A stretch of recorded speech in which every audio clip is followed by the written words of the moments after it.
옆구리살을 빼려면 역시 옆구리 운동을 해야 되죠. 힙을 빼려면 스쿼트만 한 게 없습니다. 가녀린 팔뚝을 원한다면 팔뚝살만 빼는 운동을 해야죠. 여러분 이거 다 따라하면 가녀린 팔뚝, 가녀린 허리 얻기보다는 두툼한 팔뚝 얻게 되실 거예요. 안녕하세요, 블랑쌤입니다. 요즘 아이돌 분들 보면 정말 가녀린 분들 많죠. 허리가 어떻게 저렇게 가늘지 싶은 분들도 좀 있는데, 물론 타고난 게 크긴 하지만 다이어트로 어느 정도까지는 극복이 가능해요. 오늘은 어떻게 하면 아이돌처럼 가녀린 몸매를 가질 수 있는지, 그 방법들에 대해서 저만의 좀 꿀팁 같은 것도 여러 가지 담아봤으니 영상 끝까지 시청해 주시면 분명 얻어가는 게 있으실 거예요. 물론 너무 뻔한 얘기, 이런 얘기는 최대한 생략해서 쉽게 설명해 드릴게요.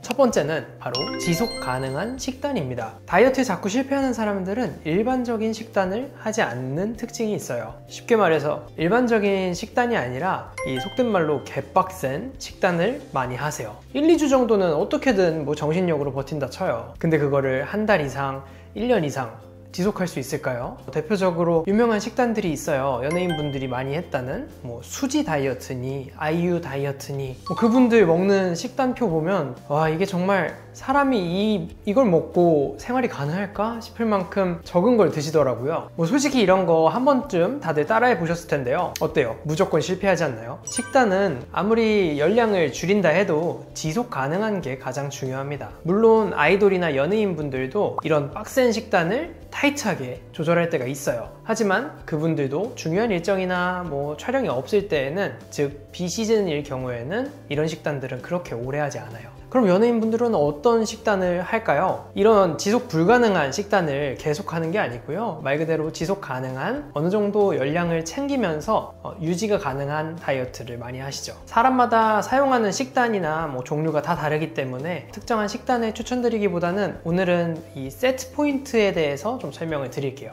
지속 가능한 식단의 가장 중요한 핵심은 체중 조절점, 영어로 세트 포인트에 있습니다. 세트 포인트는 쉽게 말해서 우리 몸에서 익숙해 있는 몸무게예요. 우리가 예를 들어 60kg라고 하면은 급격한 다이어트로 일주일 만에 뭐 45kg, 50kg 이렇게 뺐다고 가정을 해볼게요. 우리 몸은 다시 60kg로 돌아오려는 성질이 있어요. 이렇게 똑같은 몸무게를 계속 유지하려는 우리 몸의 이 성질을 체중 조절점 혹은 뭐 항상성 같은 성질로 설명을 하는데, 이 세트 포인트 자체를 낮춰주지 않으면 우리 몸은 다시 금방 요요가 되는 거죠. 그럼 어떻게 하면 이 세트 포인트를 조절할 수 있느냐? 세트 포인트는 우리가 같은 몸무게를 2개월에서 3개월 이상 꾸준하게 유지를 하면 점점점 새 몸무게의 세트 포인트가 맞춰진다고 해요. 그래서 우리가 2, 3개월 정도 지속 가능한 식단으로 똑같은 체중을 계속 유지를 하면 우리 몸무게도 더 이상 요요 없이 안전하고 건강한 다이어트를 할 수 있는 거죠. 아이돌이나 연예인이 애용하는 두 번째 방법은 바로 근육량을 늘리는 운동입니다. 우리 몸은 살이 찌는 원리가 굉장히 간단해요. 먹는 만큼 사용을 하고, 사용을 덜 했으면 그만큼 비축을 해서 살이 되고 뱃살이 되는 겁니다. 특히나 지방이 잘 끼는 부위들이 있죠. 여성분들 같은 경우에는 요 러브 핸들이라든지 뭐 아니면 팔뚝살 뭐 이런데, 허벅지살 이런데 지방이 특히나 많아요. 러닝머신이나 이런 거 뛰어보셨으면 아실 거예요. 아무리 열심히 뛰어도 30분 동안 뛴 게 거의 초코파이 하나 먹은 거만큼 열량이 빠지는 거예요. 가성비가 너무 떨어지죠. 아무튼 이 얘기를 왜 드리냐면요, 우리가 사용하는 열량은 크게 기초 대사량과 활동 대사량으로 나뉘어요. 방금 말씀드린 것처럼 러닝머신에서 열심히 뛴다거나 아니면 우리가 일상생활을 하면서 뭐 걷거나 아니면 뭔가를 운동을 하거나 할 때 사용이 되는 대사량을 활동 대사량이라고 해요. 이 기초 대사량과 활동 대사량은 무려 70대 30 정도로 비율이 불균형해요. 그만큼 기초 대사량이 엄청나게 열량을 많이 쓰고 있는 거죠. 기초 대사량이라는 거는 우리가 일상생활에서 움직이거나 이럴 때 쓰는 게 아니라 가만히 숨만 쉬어도 소모가 되는, 체온을 유지하기 위해서도 소모가 되는 열량, 뭐 아니면 우리 근육이나 뭐 기본적인 신체 장기가 유지가 되기 위해서 쓰이는 열량을 기초 대사량이라고 해요. 그렇기 때문에 우리는 아무리 열심히 뛰어도 200에서 300칼로리 겨우 소모하는 러닝을 뛰기보다는 이 기초대사량을 잡는 게 훨씬 중요하겠죠. 이 기초대사량을 늘리는 법 어떻게 해야 될까요? 숨을 열심히 쉰다거나 아니면 소화기관을 막 움직이게 하거나 이러면 될까요? 가장 쉬운 방법은 그런 게 아니라 근육량을 늘리는 겁니다. 특히나 우리가 인스타나 유튜브 이런 데서 유명한 연예인분들 보면은 항상 웨이트 트레이닝은 꼭 해요. 유산소 운동만 하는 게 아니고요. 대표적으로 모델 한현신 씨 같은 경우에는 웨이트 트레이닝 루틴이 따로 있을 만큼 웨이트에 좀 진심인 편이시죠. 이렇게 웨이트 운동을 소홀하지 않는 것도 다이어트를 쉽게 하는 방법 중에 하나입니다. 실제로 저 같은 경우에도 다이어트 할 때 건강한 식단을 유지를 한다는 가정하에 웨이트만 합니다. 유산소를 뛰지 않는데도 기초대사량이 높아지고 식단만 잘 조절을 하면 살이 쭉쭉쭉 빠지는 게 충분히 보여요. 다음으로 세 번째 방법을 소개해 드릴 건데요. 세 번째는 보조제를 사용을 하는 방법입니다. 사실 지금까지는 너무 교과서적인 얘기들이라서 슬슬 영상을 끌려는 분들이 있었는데 잠시만요. 지금부터 알짜배기 정보 알려드릴게요.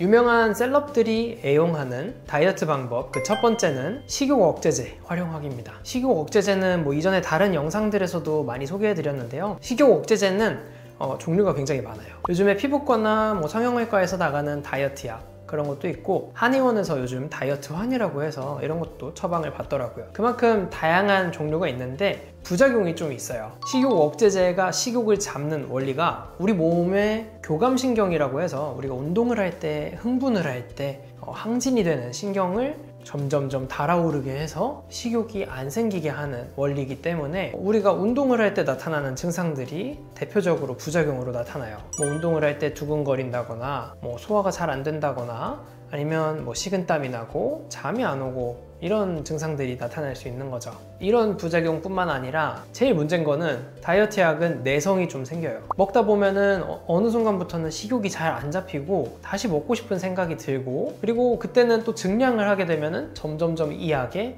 중독이 되기도 합니다. 그래서 저는 웬만하면은 다이어트 약, 식욕 억제제는 바로 처방해드리지 않고 정말 짧게 쓰실 분들만 처방을 해드리고 있어요. 그래서 요즘에는 이런 다이어트 약을 그렇게 많이 사용을 하는 추세도 아니고 병원에서도 그렇게 추천해드리고 있지 않습니다. 그러면 연예인들도 이런 거 안 쓰는데 대체 왜 얘기하느냐? 바로 식욕 억제제의 다른 종류인 이 삭센다라는 거를 소개하려고 설명을 드렸어요. 삭센다, 요즘은 또 위고비라고 삭센다의 새로운 제품이 또 나왔어요. 삭센다랑 비슷한 계통인데 외국에서는 지금 사용을 하고 있고 우리나라에서도 올해 말쯤부터 출시가 된다고 해요. 삭센다나 위고비는 식욕을 잡아주는 먹는 약이 아니라 주사예요. 주사는 너무 무서운데요? 주사를 너무 식겁하시는 분들이 좀 있을 텐데요. 이 주사 바늘을 보여드리면 굉장히 가늘고 작아요. 한번 보여드릴게요. 잠시만요. 삭센다를 가져왔습니다. 삭센다 니들을 보면은 이렇게 생겼는데요. 이 뚜껑을 열고 보면은 보이시나요? 굉장히 작습니다. 이 바늘 크기가 굉장히 작고 가늘어서 통증이 거의 없다시피 해요. 실제로 제가 한번 사용하는 걸 좀 보여드릴게요. 먼저 알코올 솜으로 주사할 부위를 소독을 해주고 주사바늘로 찌르면 됩니다. 오늘은 실제로 주사를 하지는 않고 찌르는 통증을 좀 보여드리려고 직접 해볼게요. 자, 찌르겠습니다. 따끔. 찌르는 느낌이 하나도 안 들 정도로 통증이 거의 없어요.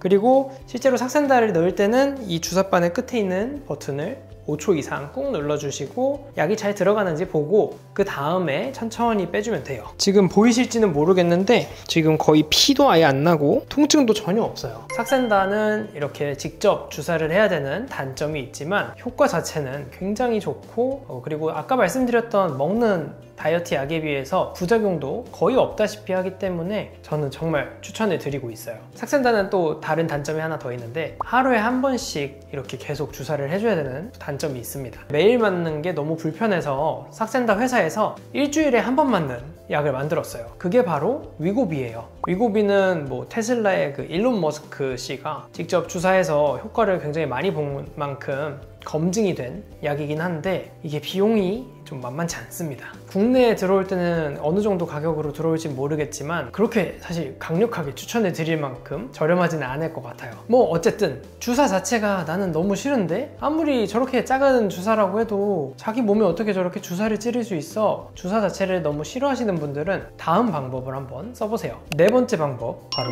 레이저입니다. 인트로에서도 말씀드렸듯이 팔뚝살만 빼는 운동, 허리살만 빼는 운동 이런 건 사실 없어요. 우리가 살이 빠지게 되면 한 부위만 지방이 빠지는 게 아니고 전체적으로 온몸에 있는 지방이 점점점 크기가 작아지는 효과를 보게 되기 때문이에요. 대신에 아무리 운동을 열심히 하고 다이어트를 해도 특정 부위만 안 빠지는 분들이 좀 있어요. 저 같은 경우만 해도 다이어트를 하면은 항상 이 허리, 러브핸들이라고 하죠. 이 옆구리살이 너무 안 빠져서 스트레스를 좀 받아요. 이렇게 특정한 부위가 안 빠지는 분들은 그 부위만 살을 빼는 방법이 있어요. 바로 특정 부위에 지방을 녹이는 레이저를 받는 거죠. 이거는 실제로 유명한 분들도 많이 애용하는 시술이에요. 흔히 바디 레이저라고 하는 장비들이고 고주파 계열이랑 초음파 계열 이렇게 두 가지 정도로 분류가 되는데요. 먼저 고주파 계열을 설명을 드릴게요. 고주파 계열에서 대표적인 바디 레이저 장비는 바디 인모드라든지 코어 스컬프, 노블 쉐이프 같은 고주파 장비들이 있고요. 원리는 뜨겁게 고주파로 지방세포를 녹여서 밖으로 배출을 해주는 원리예요. 그것뿐만 아니라 저주파도 같이 나와서 우리 저주파 마사지 기계 이런 거 써본 적 있으시죠? 마사지 패드를 딱 붙이면은 어떻게 돼요? 움찔움찔 계속 근육이 수축 이완 되면서 가만히 앉아서 근육이 운동을 하는 효과를 보는 장비예요. 두 번째 대표적인 바디 레이저 계열은 초음파 계열이에요. 초음파 계열의 제일 유명한 장비들은 튠바디 아니면 바디 슈링크 이런 게 있습니다. 우리 얼굴 쪽에 들어가는 초음파 리프팅, 슈링크, 더블로 이런 거 들어보셨죠? 바디 레이저도 똑같아요. 바디에 들어가는 초음파 레이저는 대신에 조금 더 깊이 들어가서 지방을 직접적으로 파괴해주는 원리라고 보면 됩니다. 살을 빼면서 탄력도 좀 잡고 싶다 하시는 분들은 초음파 장비를 받으시면 좀 좋죠. 다음으로 소개해드릴 방법은 수액이에요. 우리 몸이 안 좋거나 몸살 감기 걸리면 링거 맞는다고 하죠. 그런 게 다 수액인데요. 다이어트에도 도움이 되는 수액이 있습니다. 연예인분들이 굉장히 애용하는 시술 중에 하나죠. 피곤한 스케줄을 소화하고 컨디션이 떨어졌을 때 컨디션을 회복시키면서 동시에 다이어트도 되니까 연예인분들이 많이 찾을 수밖에 없죠. 이 다이어트 수액에 제일 많이 들어가는 성분이 이 아르기닌이라고 하는 성분인데요. 위에서 설명드렸던 대사량 있죠? 그 대사량을 높이면서 지방을 빠르게 태워주는 데 도움이 되는 성분이어서 이 수액을 받게 되면 지방이 한층 더 잘 빠지는 게 느껴지실 거예요. 카메라 앞에서 촬영을 하거나 노출이 필요한 분들은 특히나 수액을 조금 더 선호하는데 주사나 지방 흡입 같은 시술은 멍이 들기도 하고 붓기도 오래 가기 때문에 티가 좀 많이 나요. 하지만 이거는 단독 요법으로 이것만 받으시면은 그렇게 효과가 좋지는 않습니다. 보통 단독으로는 그렇게 추천하진 않아요. 그래서 보통 레이저 시술이랑 이런 수액 시술을 많이 찾는 것 같습니다. 마지막으로 알려드릴 방법은 주사입니다. 주사에도 엄청 다양한 종류가 있어요. 병원마다 레시피도 다 다르고 부르는 이름도 다 다르기 때문에 저도 이거 공부하는데 되게 헷갈린 적이 많았어요. 대표적으로 주사 시술 중에 유명한 시술들을 좀 설명을 드릴게요. 카복시,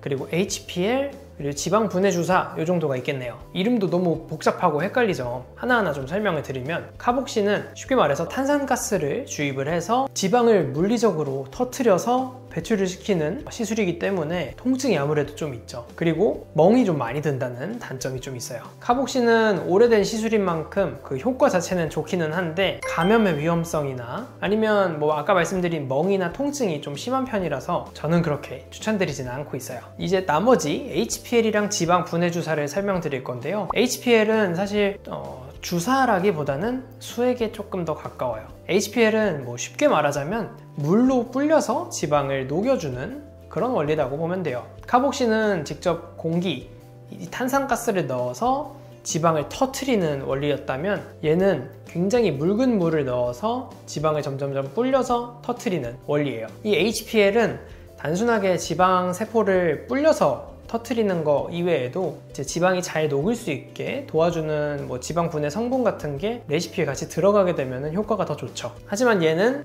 직접적으로 공기가 팽창이 되면서 통증이 생긴다거나 하지는 않기 때문에 통증은 그렇게 심하지는 않지만 얘도 멍이 조금 들 수 있고요. 그리고 물이 많이 들어가기 때문에 주사를 한 구멍으로 물이 조금 셀 수 있다는 단점이 있어요. 그래서 시술 받는 당일에는 되도록이면 펑퍼짐한 옷을 입고 오셔야지 안 그러면 굉장히 당황스러운 상황이 생길 수 있어요. 그리고 물이 흘러도 티가 안 나는 색깔 옷으로 입고 오는 걸 추천드립니다. 마지막으로 지방 분해 주사는 이름 그대로 지방을 분해해주는 주사예요. 지방의 크기를 줄여주거나 요즘에는 아예 담즙에서 지방을 녹이는 성분을 추출해서 지방세포 자체를 파괴하는 주사도 많이 사용을 하고 있어요. 대표적으로 뭐 브이올렛 같은 게 여기에 해당합니다. 이런 주사 시술들은 효과는 좋지만 멍이 들 수 있고 이제 통증이 좀 있다, 이런 단점이 있겠네요.